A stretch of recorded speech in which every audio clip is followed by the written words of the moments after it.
Yep. Hi, good evening, everyone. My name is Mark Foynes. I'm one of the volunteers of the Plaistow Historical Society. And it's wonderful to have such a wonderful turnout on such a sweltering evening. Before I introduce tonight's speaker, I'd like to lead us in the Pledge of Allegiance. So if you would stand. I pledge allegiance to the flag of the United States of America and to the republic for which it stands, one nation, under God, indivisible, with liberty and justice for all. Thank you, Stephen. Well, those of you who have been to these events before that we've held at the library, and thank you to Jen and Cab and the whole and the friends of the Plaistow Public Library for hosting us this evening. Fairly brief in my introductory remarks. Trying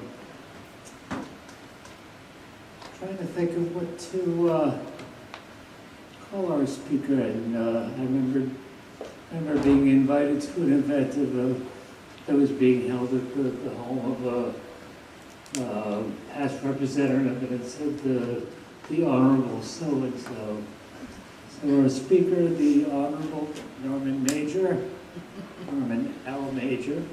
I've learned what his middle initial means this evening. He's had far too many offices to list and go into detail. That's what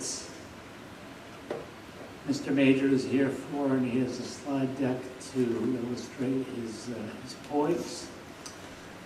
So with that, a couple quick housekeeping things. This is part of an ongoing series that we have. We do have some information about the Historical Society and back.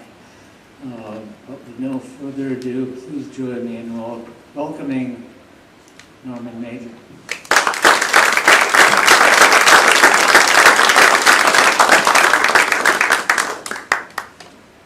Well, thank you, Mark. I thank the people for coming out tonight.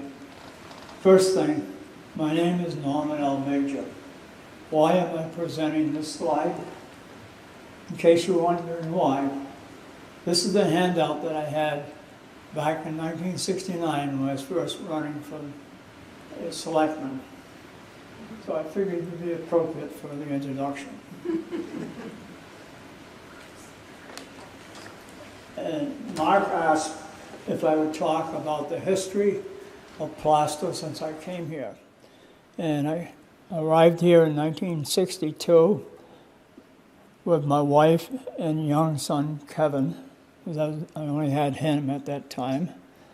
And we rented an apartment on the second floor of the home that I presently live at on Kingston Road.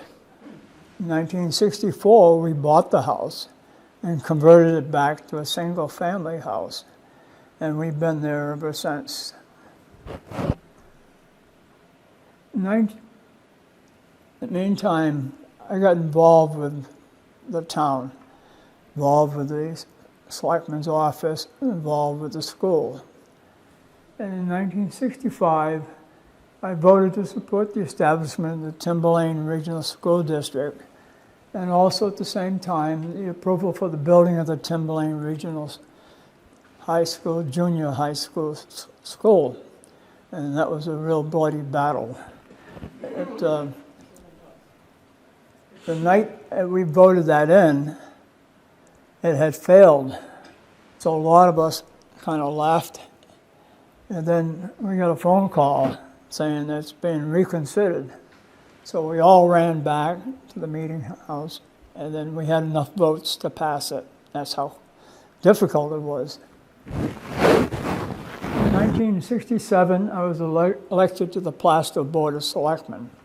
The Budget Committee, thank you. In 69, I was elected to the Board of Selectmen and served there until 1978. And then the Board of Selectmen brought me back to fill out 2 terms, one in 1980 and one in 1990. I've served on many committees in the 70s to actually now, such as the Lions Club, the Boy Scouts. Boy Scouts is a big thing for me. Fishing Game, Knights of Columbus, American Legion, and the Historical Society. In 1996, I was elected to the New Hampshire House of Representatives. I served until December of 2022. While I was there, I was the chair of the Rockingham County delegation of 90 state representatives.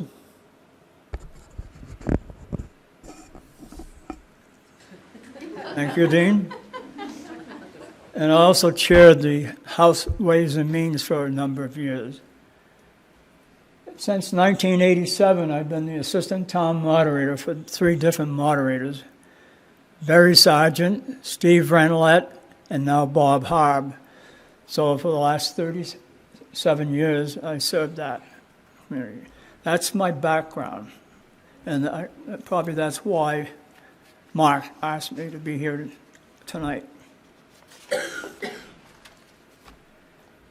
The agenda is, I'm going to talk briefly about the population changes since day one, the town employees, town hall, library, the annex, the board of selectmen, police department, fire department, and miscellaneous. And at the end of an hour, we're going to stop and ask, and if you have questions, we'll take the questions at that point in time.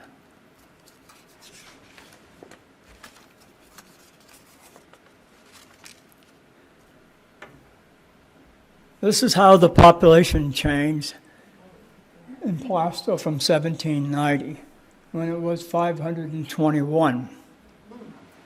Essentially, the population didn't change that much till 1950. So the form of government to run this town really didn't have to change much. In 1950 to 1960, the population changed 833 people. Then we added 1,797 people the next 10 years. And the next 10 years, we added 897. So by the time we got to 1990, we were up at 7,316 people. So you can see why form of government never really changed for the first 100 and something years, because we didn't have the population. And all of a sudden, it sprang up, and it created all kinds of problems. And so the selectmen at the end of the 60s and into the 70s and then on had a real job to do.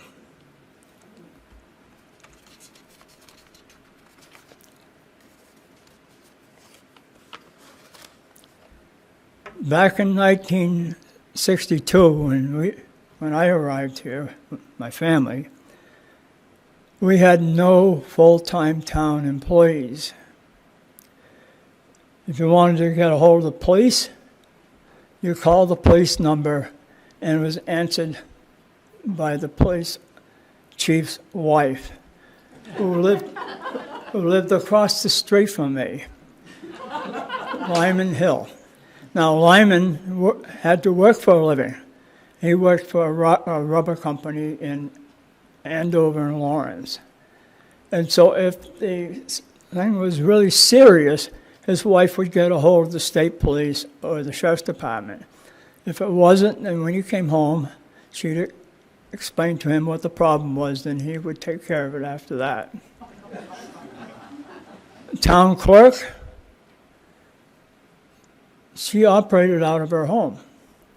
If you wanted a license for marriage, a license for your dog, or anything else that the clerk handled, you went to her house, served on that. The tax collector is about the same way. He is Stan Herrick. He lived up on Sweet Hill. And you either went to his house or you called him and they made arrangements to meet. The building inspector, I don't know if you remember Mr. Wyvoda. Back in that time, He was the building inspector and lived in the building where the funeral parlor is right now. The road agent was Bud Center. And if you had a problem with your road or that, you had to call him at his home. Tree warden was the selectman. There were no full-time town employees in the town in 1962. In 1962, we had just about 3,000 people. In 2024, the town now has 54 full-time employees. Now, how did we progress to meet these challenges of increased population? Well, we have a town hall. It was built in 1894. In 1965, it never looked any different than it did back in 1895. So there's been no change. There wasn't any reason to change.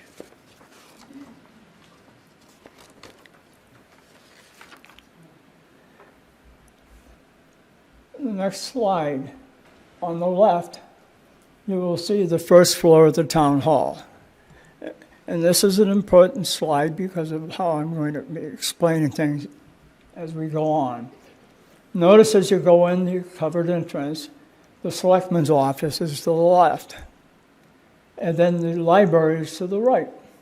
That library started functioning in 1897 and didn't change at all. It's still the same library as it was back in 1897, the year that I came in. The selectman's office was used for the district court.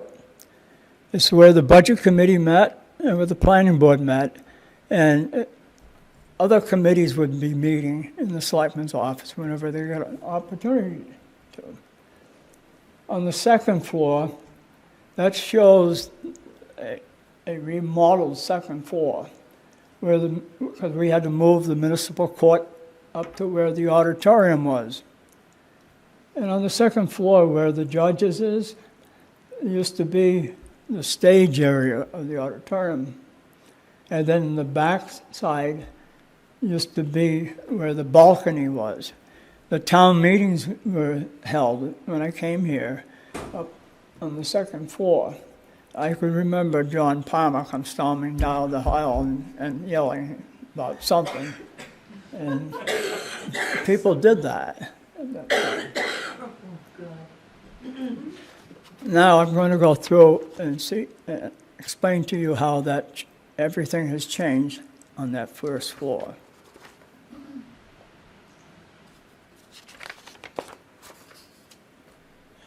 In the town hall in 1971, the town approved a warrant article of $16,000 to renovate the second floor for use by the district court. Once we got to move the district court up there, then we could start moving things around and bringing people into the town hall. In 1972, the district court moved upstairs. The selectmen moved from their office to a section of the Fred Rand Hall. Would you put that? Yep.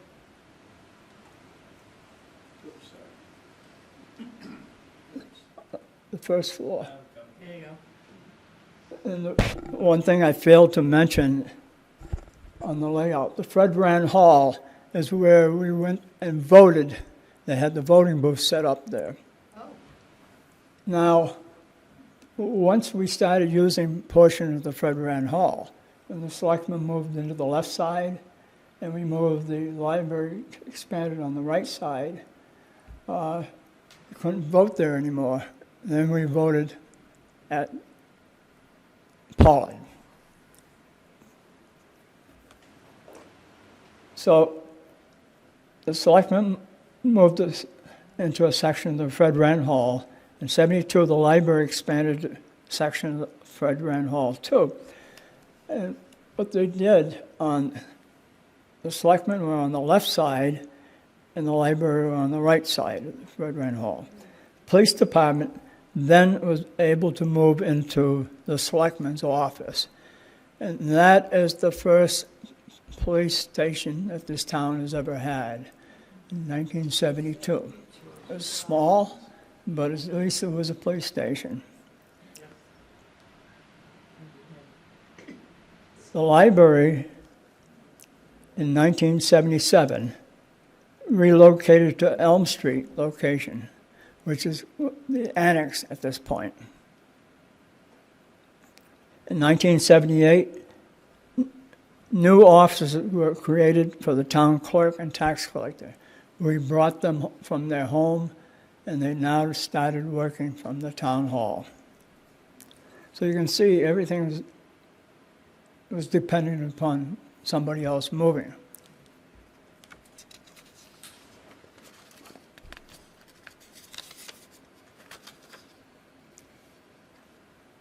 The library.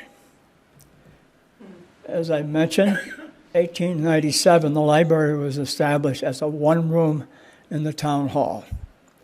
In 1969, there was a warrant article for $90,000 for an addition to the town hall. Take the Fred Rand Hall and double that and push it out into the park and a parking lot. That got defeated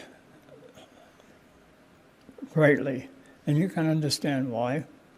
But because that was defeated and they knew there was a need for the library, we were able in 71 to expand the library into a section of the Fred Rand Hall. In 1976, we purchased the AZ Tool Company building at 14 Elm Street, and so that we could renovate it, and that would be the new library. The town appropriated $37,000 at that time. $35,000 came from revenue sharing, the other came from the taxpayer. In 2001, Plaistow moved the library to its current location on Main Street. The former library then became the Plaistow District Court. It moved the district court from upstairs in the town hall now over to a separate building. In 2018, the district court became moved to Salem, New Hampshire. And the reason why is because the state said it didn't meet the disability requirements. And they moved it. So that's all right. We made use of it for some other purposes.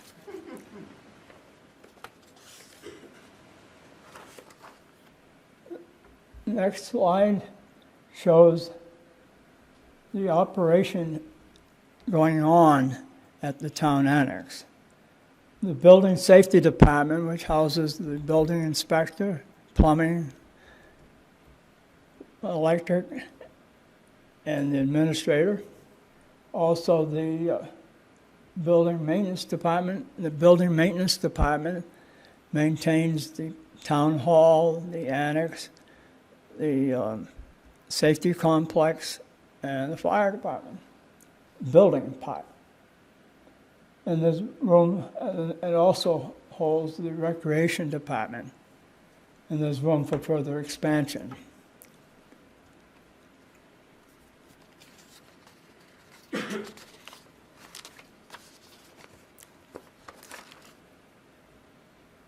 In 1962, there were 3 members in the Board of Selectmen, like there has always been since the 1700s.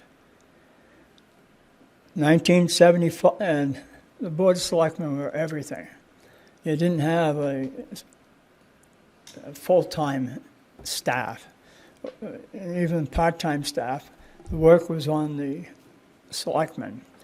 I know that almost every night I'm stuck in the town hall trying to do the paperwork necessary, getting home late because we didn't have any help.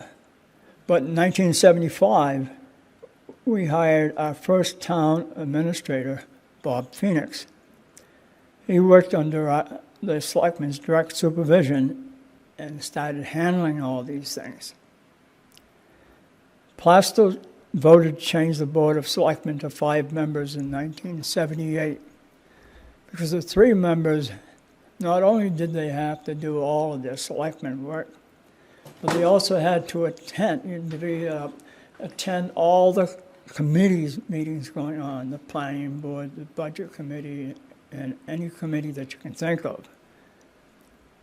And so by having a 5-man board, then you just distributed the work more evenly, or you lightened the load. In 1988, Plaistow hired his first town manager, Charlie Kellner. And the town manager is different than the administrator. The town manager has the powers and duties outlined in RSA 37 and becomes the administrative head of all town departments and has the authority to hire and fire employees under his or her control and set their salaries. And that took a big load off the Board of Selectmen.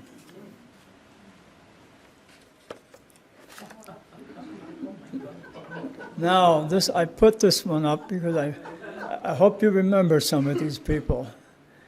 These people really gave their lives for this town. Many hours serving the town. The second person is Tom Cullen. Tom served on the Board of Selectmen before I got there, and when he got off the board, he served on various committees within the town. Tom was kind of responsible for a lot of the visions that we had in order to be able to handle the issues of a growing town. Next is George Wrigley, and next, who knows the next person? Irv Gilman. Irv Gilman was the chairman of the Budget Committee. He was an accountant. He did all of our financial work, never asked for a penny for the years. He put a lot of time into that. The next, who is it? Cliff Cook. Cliff Cook had been the town moderator for many years, and even more years after this. I think he retired as town moderator in '87. And then there's Helen Hart is the next. And Helen Hart was the town clerk who operated out of her home until we brought her into the town hall in 1978. These were the people that really made the town back then, and they gave an awful lot of themselves to do it.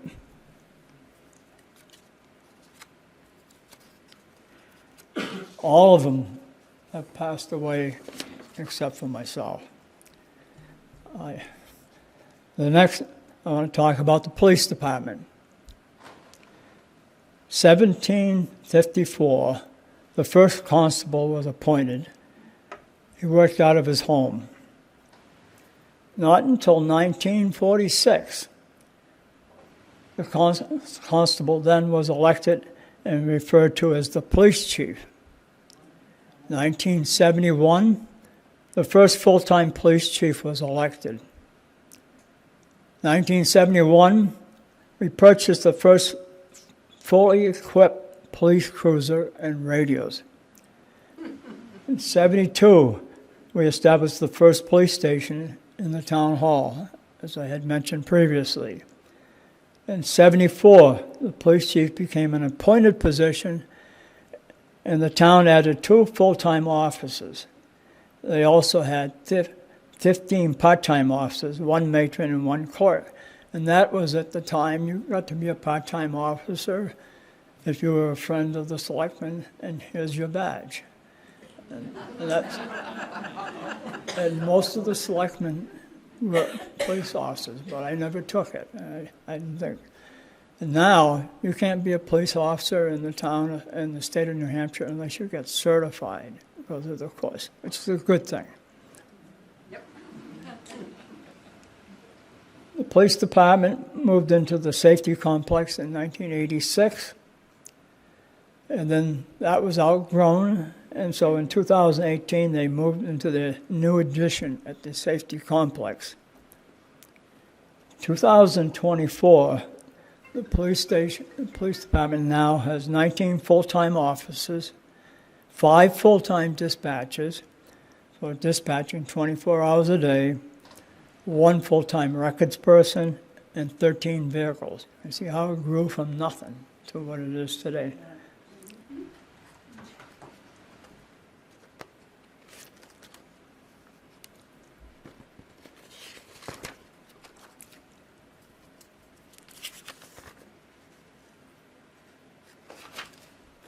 Fire department. In '62, they had a problem with access to water and more space. The fire department in Plaistow was established in 1915.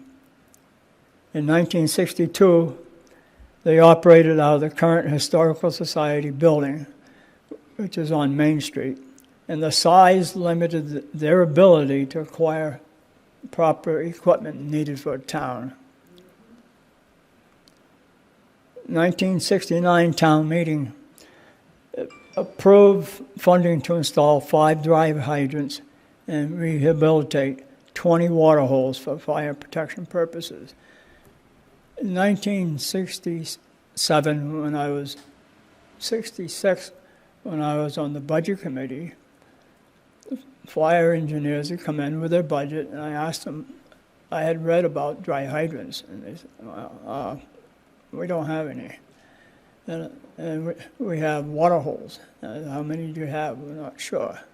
So about that weekend, we went out and found all the water holes, cataloged them, and then which ones would be desirable to put a dry hydrant. And we agreed that we needed 5 dry hydrants and to rehabilitate those water holes. So we put 2 articles in that was passed in 1969 to do that. In 1971, a radio alert system was purchased to discontinue the blowing of the whistles or the ringing of the bells. And that way, all your call firemen had a little radio, and when there's a fire, they would get notified.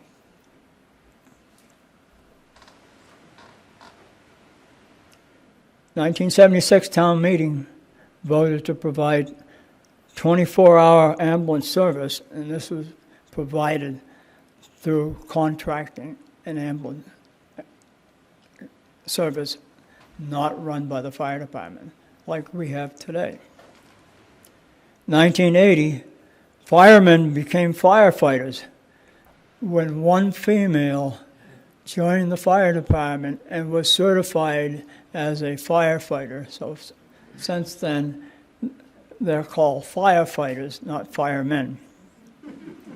1989, the fire chief was employed full-time. So that's the first full-timer, 1989.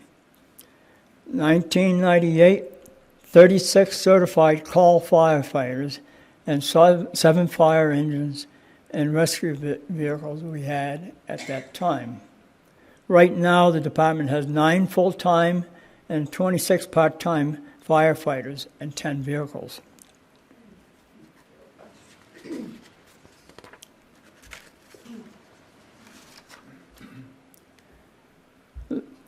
The public safety complex. In 1977, we purchased the Legacy Amusement Company property at the corner of Elm Street and Sweet Hill for $100,000.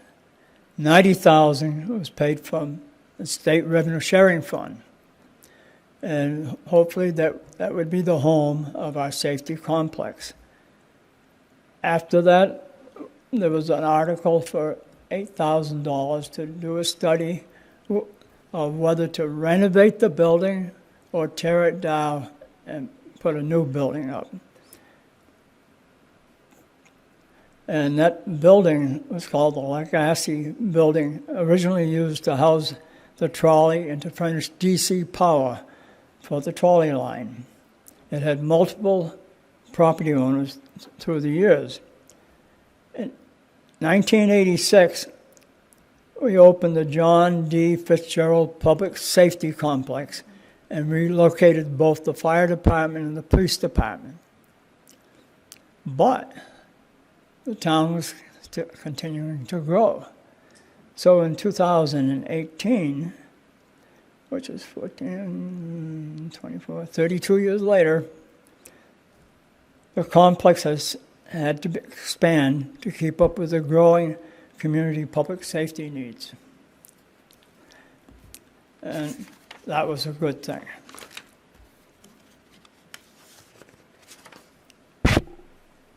Also in 1962, there was no municipal water system for potable water or fire suppression. In 1971, we purchased land at the top of Sweet Hill for $5,800 to construct a future water tower, which was actually went in there 50 years later in 2021. And I don't know if you remember Clint Goodwin. We would hire him to do engineering for us. And he kind of laid out the water lines. And he said, we need to preserve some land on top of Sweet Hill for a water tower because we're going to need it. It was on the basis of what he had to say. That's why we did it. In 1972,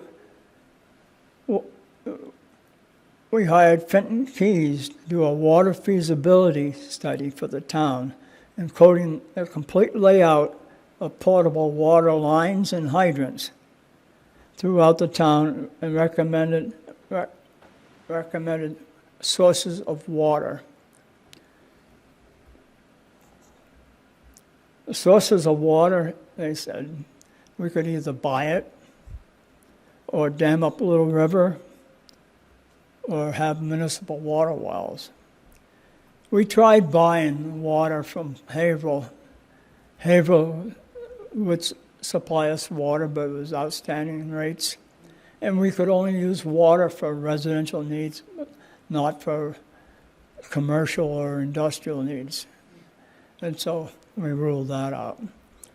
And then damming Little River, we looked into that, and that was almost an impossibility because the land that you would have to take went into Hampstead, and it wasn't reliable. And then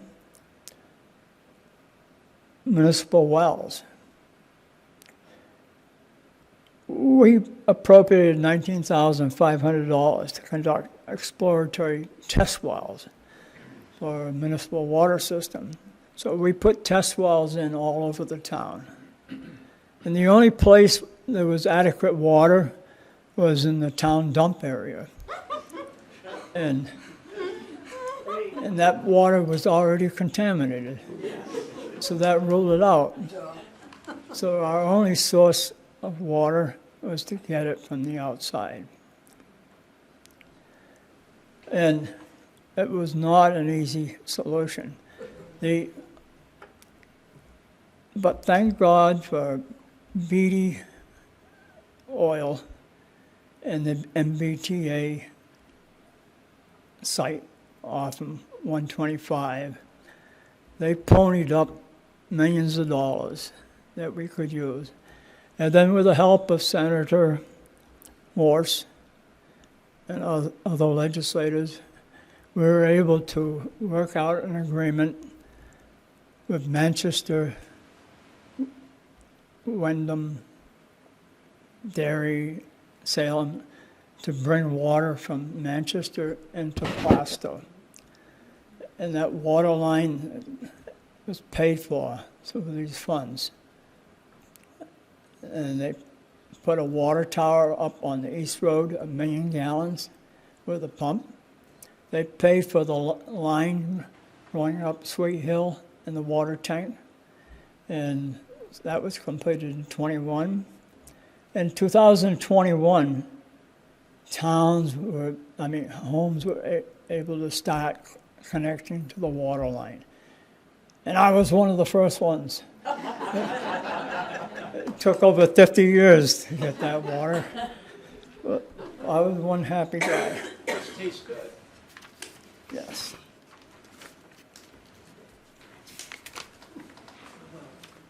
The Highway Department. In 1967, the road agent and I, let me go back. In 67, I was on the budget committee, and the road agent came in with his budget. I asked him, how many miles of road do we have in town? And Bud says, I don't know. So that weekend, he and I rode, and we measured every road that was in Plaistow. And so then we had the first accounting of the number of roads and what the conditions were. 1976, the Highway Department was established with a supervisor and 3 laborers operating out of a building at the old landfill area. That was a 2,400 square foot metal fabricated building. 1976, the highway equipment consisted of 2 trucks with plows, 2 sanders, and a combination backhoe and loader. The number of town roads increased from approximately 50 in 1965 to around 170 in 2024. The Highway Department today utilizes 5 full-time employees, 10 critical pieces of equipment, and is operating out of their new facility built in 2019, located off Main Street by the water tower.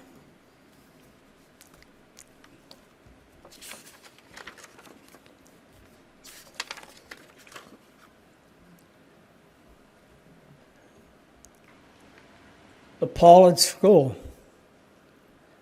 In 1911, the school was constructed. It was a 4-room school to handle grades 1 through 8. 1918, 4 rooms were added back to the wooden section, back of the wooden section. 1930, enrollment was 235 students at a cost of $14,880, which is $63 a student. Compared to today, it's around $21,000 a student. 1970s, 3 portable classrooms were added. Now, in 1970, Pollard was only handling grades 1 through 5. I think some of my kids went into the portables. In 1997, 12 classrooms, a second gym were added, and the library was expanded. So in 1999, to handle kindergarten through grade 5, Pollard has 29 classrooms, 6 special subject rooms, 2 guidance offices, 2 gyms, 1 expanded library, 1 art room, 1 music room, to handle 614 students and 50 preschoolers.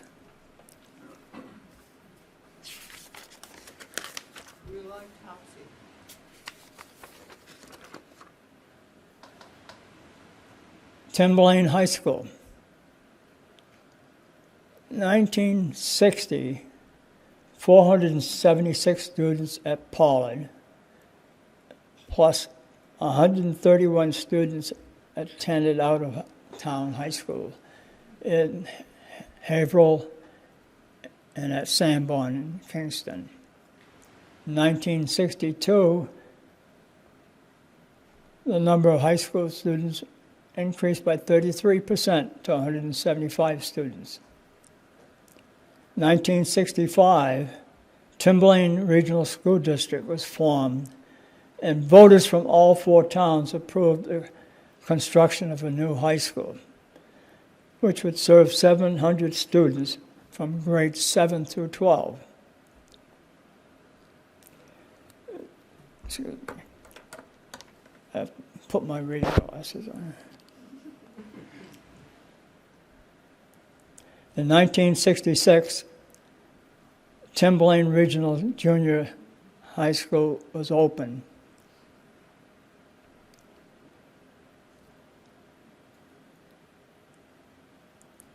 That high school went into double sessions a couple years after that, where the high school went to school in the morning and the junior high went to school in the afternoon. And then, lo and behold, we had the famous teachers' strike. That teachers' strike was never settled, even until today. But I'm going to digress a minute.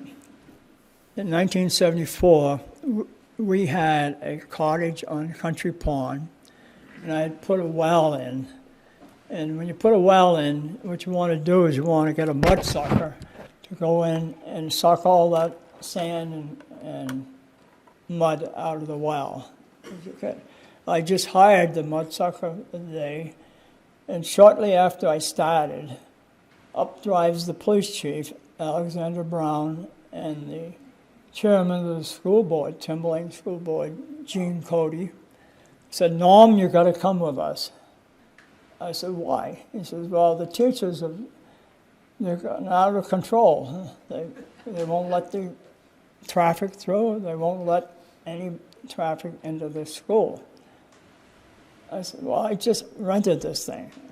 "No, you got to come." So I rented, and I went with them. I had dirty old Levi's and a white T-shirt that was all mud.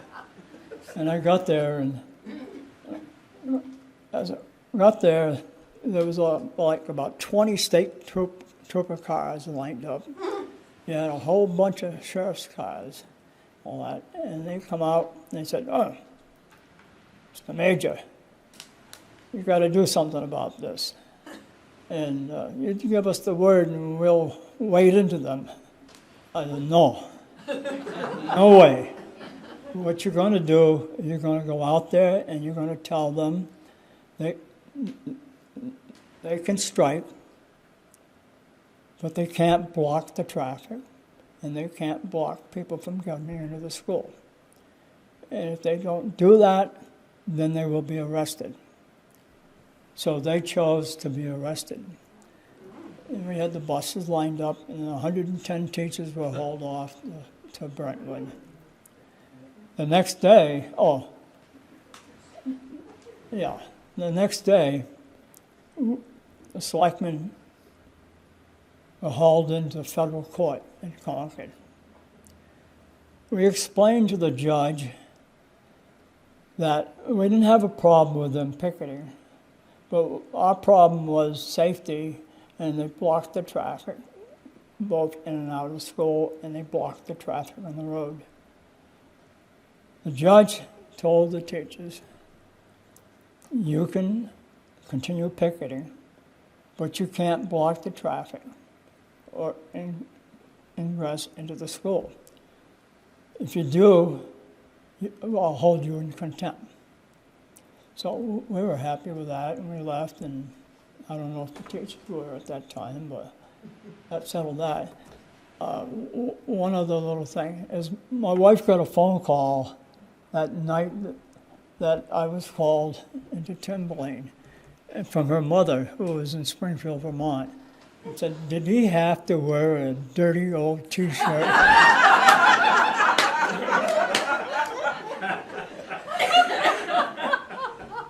I didn't know what to say. Leave it to a mother-in-law. Anyway, back to Timberlane. The junior high school opened in 1975. In 2002, the Timberlane Performance Arts Center opened in November And that was primarily due to the hard work and perseverance of Tony D. I can't say his last name, so I'll call it. Everybody knows Tony D. At Timberlane Junior High School, Performance Arts Center contained 938 seats auditorium, a 240-seat turntable, a 100-person chorus hall, a 60-person orchestra hall, and a 150-person band hall. And this is what people of the district voted for. And it's one of the best things that has happened in the district, in my opinion.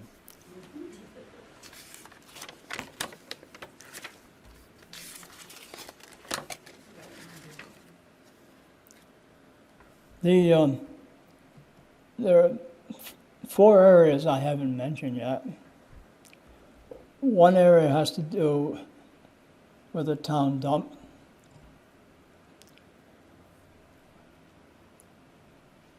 The state told us that we had to stop burning at the old town dump, and we did. And they said that you can crush and bury, but then we were contaminating. So we moved our operation next to the Timberlane High School, where we were digging trenches, dumping the rubbish, and burying. And the state stopped us from doing that. And then in 1981, the town was able to contract the pickup of rubbish and the recycle. The Plaistow Cemetery, back in the late 60s, early 70s, we bought the land that doubled the size of the cemetery. And they've been working on expanding the cemetery on this land year after year after year. And I'll have to check with the selectmen and see where they go on that. On recreation, back in the 60s, we bought the land from Carlton Ingalls on Ingalls Terrace. It was just a couple, I think 2-point-something acres to establish a recreation area. And they have a ball field and a bunch of things. And it's well used by the townspeople. And then the town also added at the old landfill a much larger and better recreational area where it can handle many, many people. And one of the people responsible for that is standing up in the back of the room. He's put a lot of effort into doing that. And thank you.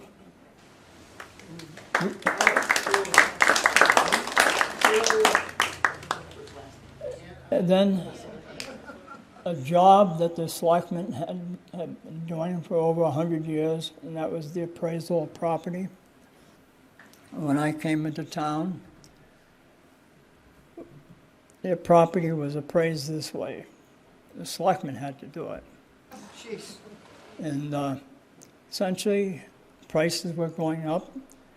So if you had 2 houses built the same time, looked the same, cost the same initially, but you never sold house number 1, but house number 2 sold. And it sold for, say, twice the amount of 1. And the selectmen would change the assessment on that, usually bring it about halfway between what it was and what is new. Never changed the other. And that kept growing year and year. So you had the townies versus the new people coming in. And then, so it was a real fight over these years to get approval to have the state come in and do a complete appraisal of all property in town. We didn't pass initially, but the amount of people that got burnt each year kept growing. And the time that we passed it, we had a town meeting at Pollard. That town meeting at Pollard, there was standing room only in the gym, and the hallway was full. Because every older resident was there, and all your new residents were there.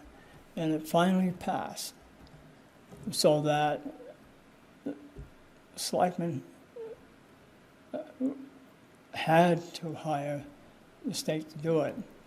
And then we got the Board of Selectmen to say, from thenceforth, we are not going to do any appraisal. We're hiring an independent appraisal outfit, and it's the right thing to do. Okay, I've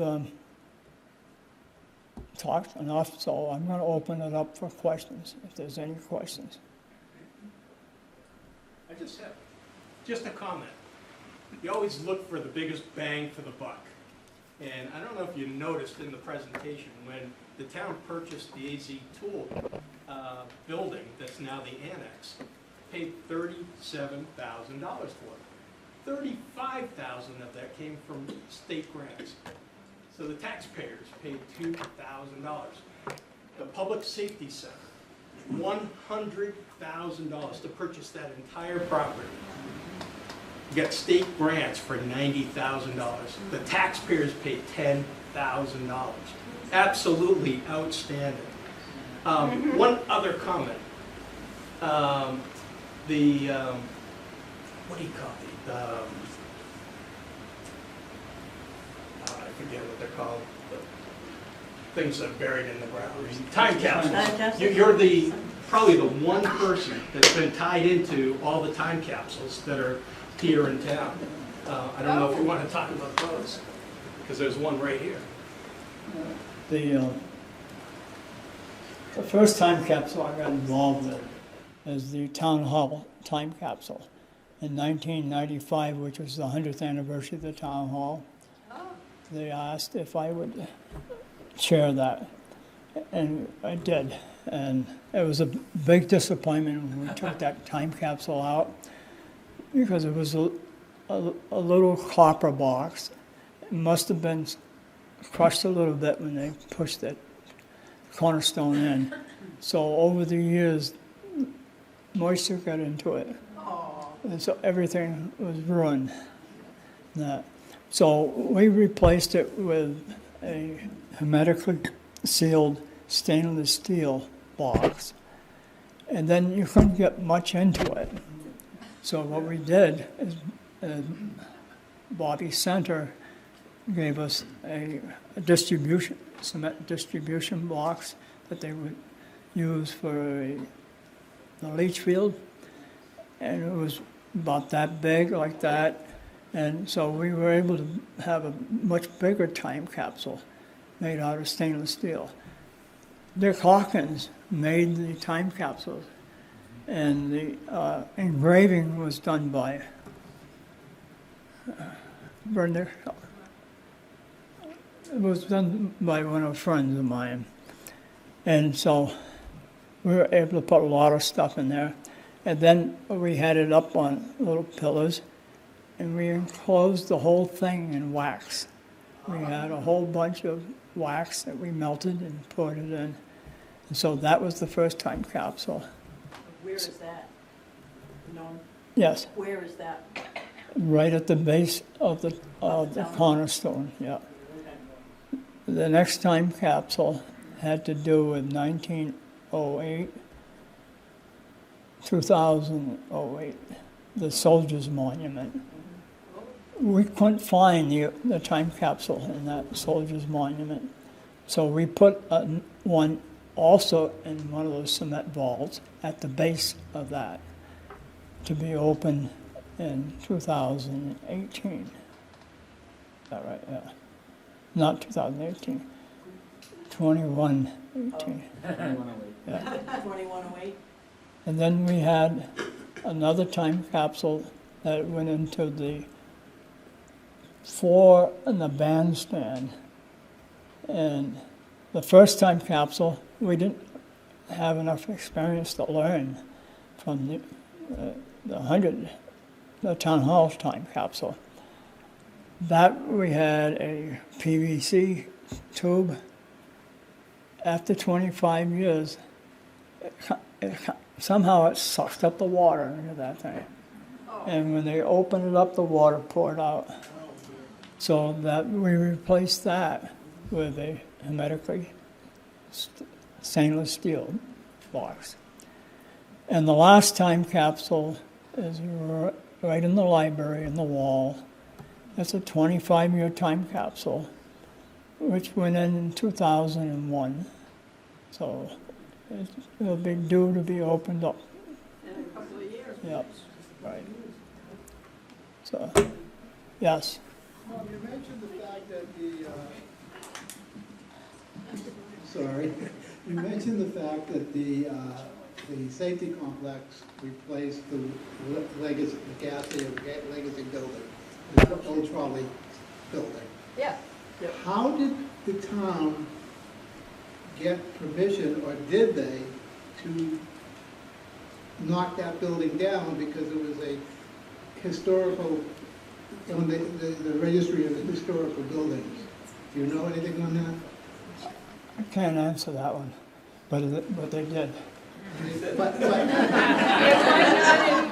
Designated as historical structure. it's a national historical area. It was designated? It was. It's still on the, just for your, it's still on the registry, although the building doesn't exist anymore.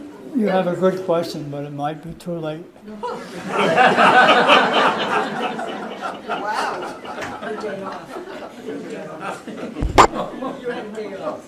Yeah. More questions?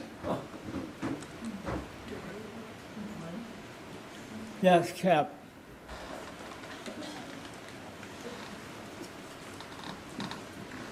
I make her run around a lot. One of your slides mentioned the police matron, and I'm curious what their job description was, and The what? a police matron. Oh, yes. Policeman? Grace Black. The matron. Oh, peace. Oh, yes, yes. What? I don't think we have one anymore. But we did at that time. What did she do? Handle the woman prisoners. So now you have women police officers. Yeah. So you don't need makeup. Right. It's like the firefighters now. They're not firemen. Yes. I don't have a question, Norm, but I do have a comment. You mentioned, oh, I'm sorry. I have a comment. You mentioned about the constable working from his home back in the early 60s. My husband and I and young son moved to Rolling Hill Avenue in 1965. And we remember Lyman Hill, the constable at the time, driving around the neighborhood, patrolling with his wife and kid and a shotgun in his car Sunday afternoons. That's right. Up until 1971, the town did not have a police cruiser. Yeah? So we bought the first police cruiser at that time. It was just a curiosity. So this is kind of a boring question, but in this you were on the budget committee before Timberlane was formed, right? I was never on a school budget committee, but I was on the town budget committee. You were on before Timberlane was formed, Oh, yeah. right? Yes. Do you remember if the previous iteration of the school was in your budgets, or was it always separate? The before Timberlane District, your budget was together in the town. So when you looked at a town report before 65, you would see the expenditure for the school and expenditure for police, fire, and all that. But once the district was formed, then there would be the school district budget. Okay. Does that answer your question?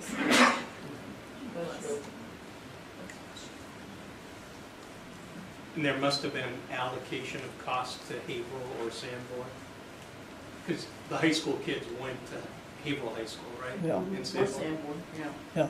And they had to, Both. the town had to pay Haverhill for the number of students that they sent there, and Sanborn, the same thing. Cap, Another one for you. One of the other slides mentioned the growth in road mileage from 50 miles all the way up to 170.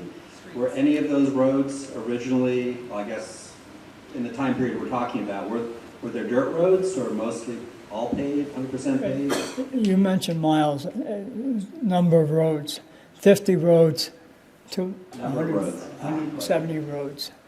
And there were very few that were not paved.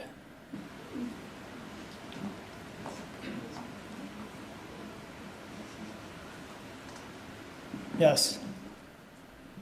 Did you have to pay for another day to suck up all the mud from the well?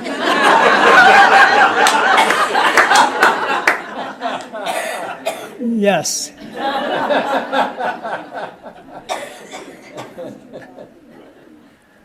But I did my duty. And my mother-in-law wasn't too happy.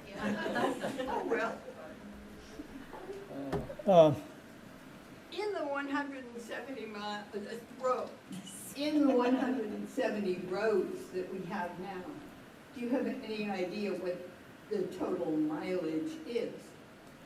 I couldn't tell you right now. It's a good question from the highway department. Right, thank you.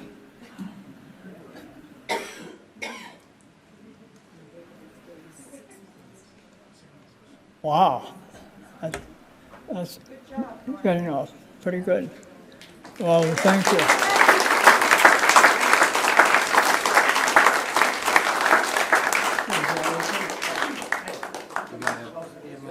Hold on a second.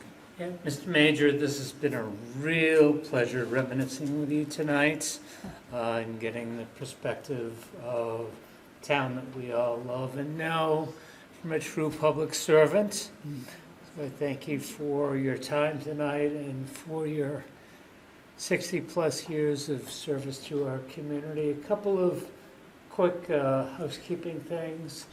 Mr. Major has agreed to share his slide deck by email. We have a sign-up sheet and pens in the back. So if you wanted to provide an email, he would gladly send this to you. And this is also going to be televised on Plaistow Community Television. Oh, wonderful. With that, thank you very much for coming out. Thank you.